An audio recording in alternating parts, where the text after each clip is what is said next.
السلام علیکم ویورز، میں ہوں نواز بزمی اور آپ دیکھ رہے ہیں Bazmee T V YouTube channel. چھپکلی کو مارنے میں کیا حکمت ہے؟ یہ دلچسپ معلومات جاننے سے پہلے ہماری درخواست یہ ہے کہ اگر آپ نے ابھی تک ہمارا channel Bazmee T V subscribe نہیں کیا ہوا تو سبسکرائب کا بٹن دبا کر ساتھ میں بیل کا بٹن بھی دبا دیں تاکہ آپ کو ہماری آنے والی ویڈیوز بالکل مفت دیکھنے کو مل سکیں۔ چھپکلی کو مارنے میں کیا حکمت ہے؟ صحیح مسلم کی ایک روایت کے مطابق حدیث میں آتا ہے کہ چھپکلی کا مارنا ثواب ہے۔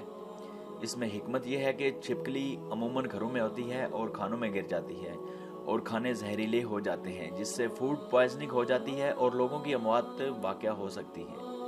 اور یہ ویسے بہت کم کاٹتی ہے، مگر کبھی کاٹ لے تو انسان کی موت واقع ہو سکتی ہے۔ اس کے کم کاٹنے کی وجہ سے اس کے زہر کا توڑ بھی نہیں بنایا گیا ہے۔ اس میں چونکہ زہر ہے اور یہ گھروں میں ہوتی ہے، اس لیے اس کو مارنے کا حکم ہے۔ امید ہے آپ کو ویڈیو پسند آئی ہوگی۔ چینل کو سبسکرائب کرنا مت بھولیے گا۔ اللہ حافظ۔